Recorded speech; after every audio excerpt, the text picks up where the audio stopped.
तो जब हमें भगवान ने कृपा करके ये अवसर दे ही दिया है तो एक सेकंड का भी प्रसंग छूटना नहीं चाहिए।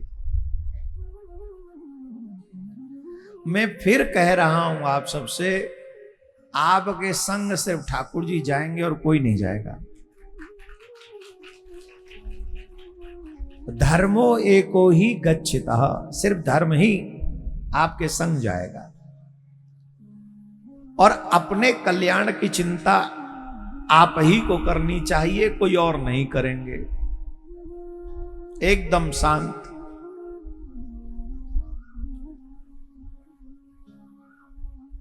जिस बंसी बट पे हम विराजमान हैं, यहां नित्य निरंतर ठाकुर जी आज भी विराजमान हैं। कई लोग कहेंगे कि फिर दिखते क्यों नहीं है? सच बताओ, तुम में देखने की सामर्थ है?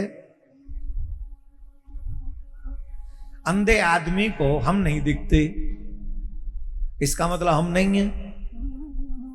जवाब दो। हम तो हैं, आंख वालों से पूछो। पर अंधा तो कह रहे हैं हमने तो तुम्हें देखा ही नहीं, तुम हो कौन? तुम्हारी आवाज तो आ रही हमारे कान में, पर हम तुम नहीं समझ पा रहे, तुम हो ही नहीं, तुम्हारी आवाज ही आवाज है। बोलिए नहीं, आवाज नहीं, हम भी हैं। पर दिख क्यों नहीं रहे? बोले तुम्हारे आंख नहीं है, इसलिए नहीं दिख रहे। तो उनके आंख नहीं है जिनको बंसी बट पे ठाकुर जी आज दिखाई नहीं पड़ रहे हैं। उनके आंख नहीं, नेत्र नहीं। उनको देखने के लिए संसारिक चक्षु नहीं चाहिए। दो नेत्र होना परम आवश्यक है।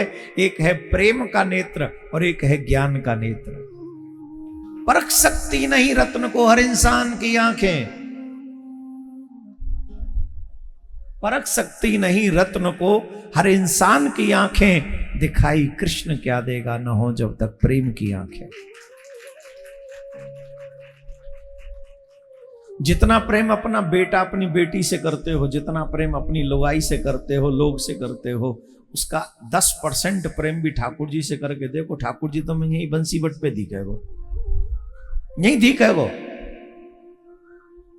प्रेम तो करे बैठे लोग लुगाइन थे, प्रेम तो करे बैठे छोरा छोरीन थे, प्रेम तो करे बैठे नोटन थे। ऊपर तो कह रहे ठाकुर जी ना दिख रहा, तो तू अंधो है, दिखे कहां थे? ऑलरेडी अंधो है तू, ना दिखेगा।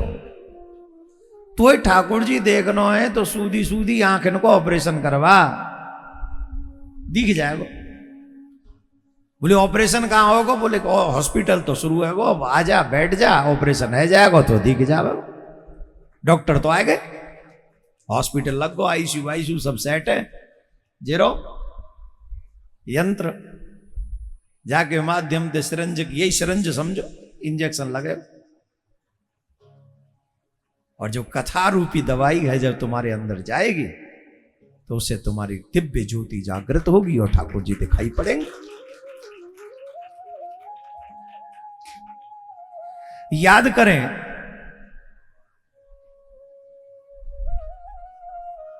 गयायाम अक्षर ख्यातः कल्पस्तु पुरुषोत्तमेः निष्कुंभः खलु लंकायाम मुलेकम पंचधावटः। ये जो बंसी बट है, वृंदावन में बंसी बट, प्रयागराज में अक्षय बट जिसे मनोरथ बट भी कहते हैं, गया में अक्षय बट है जिसे बोधि बट भी कहते हैं, और पुरी में है कल्प बट।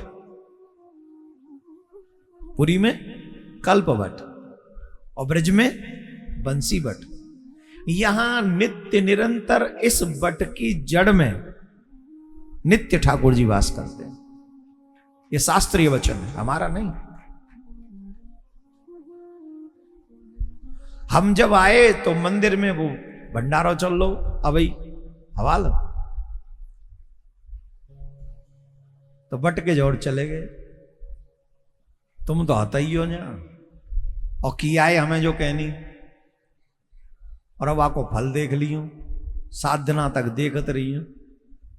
वो यहां है, या बात को प्रमाण तो तुम्हें शोभा यात्रा में मिल गो, और जाकी फूट गई हो। उनने तो ठाकुर जी आ जाए तो ना समझ में आवेगी, तुम क्यों कैसे कैसे ना आवेगी, कहाँ ही बेचारे दुर्योधन की समझ में। ठाकुर जी सामने ही ठाड़ो, आई बाकी समझ में, दुशासन की समझ में आई, और तो और वो आंखें को अंधो धृतराष्ट्र, बाकी समझ में आई। जवाब तो दो, तो फिर तुम्हारी समझ में कहां से आवे। अगर वही पैटर्न के हो तो, और अर्जुन वारी पैटर्न के हो तो यूं आवेगी, यूं। प्रमाण दें दें। जब कलश यात्रा प्रारंभ करी हमने, कैसो माहौल है, कायरो धूप आई। अच्छा, और सब तो कछू तो ऐसे ही चल रहे पैर के पामन में, और कछू मुख्य यजमान टाइप, ये थोड़े से वैसे ही है नंगे पाम। पजर रहे कि ना पजर रहे, नहीं मैं लोगन की ना करो, पाम पजर रहे कि ना पजर रहे, पजर रहे। कितनी देर पजरे, वो पाम क्यों पजराए, काय को पजराए ठाकुर जी ने वो पाम, कल्पना करके देखो तो समझ में आ जाएगी। वो पाम ना पजराए, ठाकुर जी ने वाक के माध्यम से हमारे पाप पजराए, कि हमारे पाप पजर जाएं। अच्छा, यहां नहीं पजरोगे तो फिर मां पजरोगे, मां तो नरक की व्यवस्था है। और तुम आ रहे हो कथा की कलश यात्रा में, ठाकुर जी बोले ना ज्यादा गर्मी लग रही होगी, कहां थे हम, कहां है। नरक में भी पजरावे कोई काम है, तो हमारे पाप अगर यहां नहीं पजरे तो वहां पजरेंगे। ठाकुर जी ने सोची अगर इनके पाप रहे तो वैसे ही इनको भागवत में मन न लगेगा, तो ठाकुर जी ने पहले पाम पजराए, पामन के माध्यम से पाप पजराए। और जब पाप पजर गए, परीक्षा वही कि ने पैरी कि न पैरी, और कैऊ ने ना पैरी, कैऊ ने ना पैरी, तो ठाकुर जी को आ गई दया के बंसी बटमाऊ आ रहे हैं, अब इनके पाम ज्यादा नहीं पजरने चाहिए, तो बोले अब चलो हम जल वर्षा करते हैं इनके ऊपर। और ठाकुर जी ने पहले बादल करे और फिर वर्षा करे। आप ठाकुर जी के कृपा को दर्शन करोगे तो साक्षात तुम्हें आज की इस कलश यात्रा में अनुभव होगा कि ठाकुर जी को अपने बालकन की कितनी चिंता है, ठाकुर जी को अपने भक्तन की कितनी चिंता है, ये आंख वाले ही जान सकते हैं, जिनके ज्ञान और प्रेम की आंखें हैं। और जिनके नहीं हैं उनके लिए तो मौसम है बस। अरे ऐसा तो मौसम था तो बाबरे 22 में मौसम गर्म चो भयो जब हम कलश यात्रा उठा रहे, और फिर 5-7 मिनट बाद ही ठंडो कैसे है गयो मौसम। ये मौसम ना है, ये हमारो मोहन है। और हमने आज इसका अनुभव किया। हम सोच रहे थे हम जाके बोलेंगे, फिर सोचा कि ब्रजवासी जो कहेंगे लंबी लंबी छोड़ रहो, फिर हमने कही जिन्हें जो समझनी है समझन दो, हम तो अपने मन के भाव को कहेंगे, और हमने कही, और यही सत्य है। श्रीमद् भागवत जन कल्याण के लिए ही प्रकट हुई है। कलयुग में इतने तपस्वी, इतने संत, इतने महात्मा, इतने साधन करने वाले लोग मुश्किल होंगे।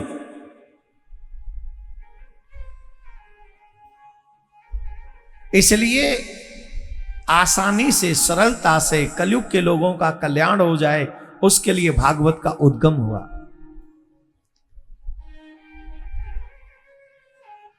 सच्चिदानंद रूपाय विश्वोत्पत्त्यादि हेतवे तापत्रय विनाशाय श्री कृष्णाय वयम नमः।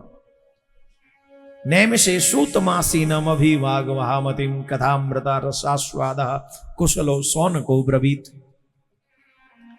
कथा सुनने में कुशलता प्राप्त है सौनकादिक ऋषियों को।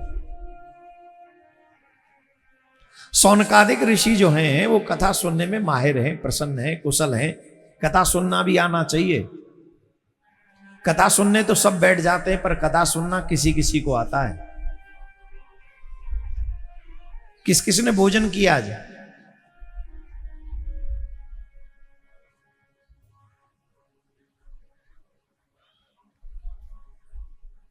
कथा का नियम है, हो सके तो व्रत रह के कथा सुने, भागवत कथा। वो संभव ना हो तो एक समय भोजन करे, वो भी संभव ना हो तो दोपहर का भोजन हल्का करे, जिससे आलस्य ना आए। तात्पर्य क्या है? बोले तात्पर्य सीधा सा है, आपको आलस्य ना आए कथा में। आपका आलस्य सबसे बड़ा विघ्न है आपके और कथा श्रवण के मध्य में।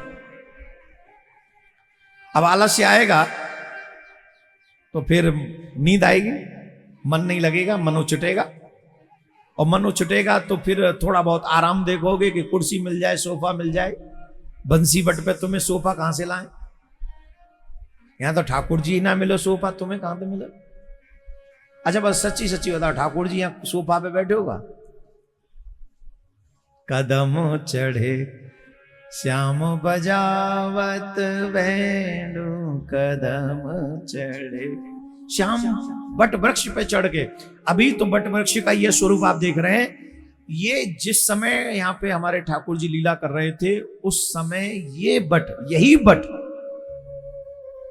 कितना विशाल था। ये बट जमुना जी को भी पार कर जाता था। जमुना की धारा इधर और उधर दोनों तरफ रहते थे, बट ये इतना विशाल था ये बट, इतना विशाल है ये बट। और जब बंसी बट पे आप आते हैं तो बंसी बट का नियम है, या बंसी का भोग लगता है ठाकुर जी को।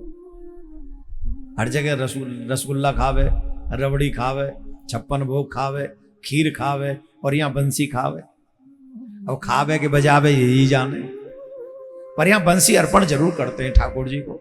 करते कि नहीं करते? आप यहां जो बैठ के एक बार राधे राधे बोल रहे हो, ये अक्षय हो गया, ये मिटने वाला नहीं, ये पुण्य आपका।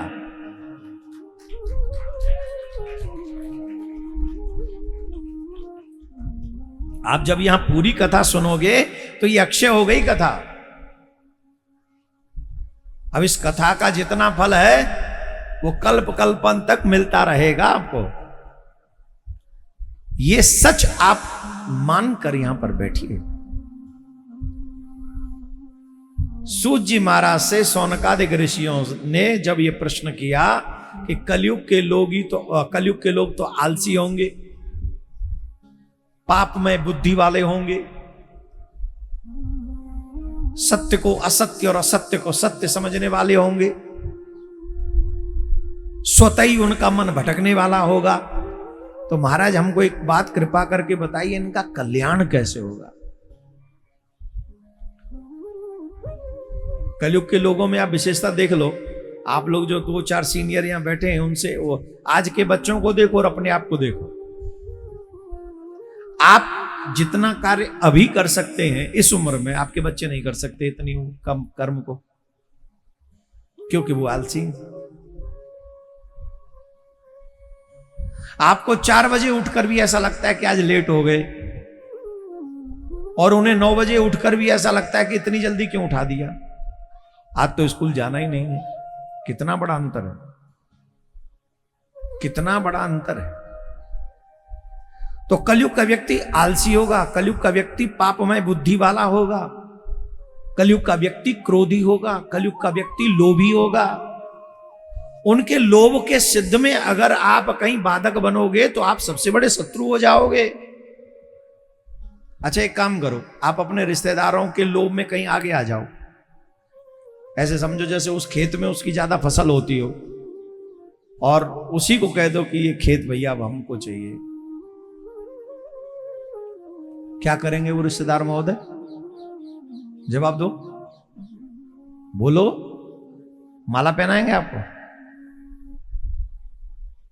माट में कचहरी है जो कि तू ही देखो, कारे कोट वारे जिनते ही चल रहे हैं, जो कहते तू ही देखो, तो ये देखेंगे जा, 1 बीघा खेत तेरे ही नाम से ही। हाँ या ना? यही संसार है। तो लोभी होंगे, क्रोधी होंगे, कामी होंगे। तो जब लोभी होंगे, क्रोधी होंगे, कामी होंगे, मोही होंगे, तो फिर भगवान से प्रेम कैसे होगा?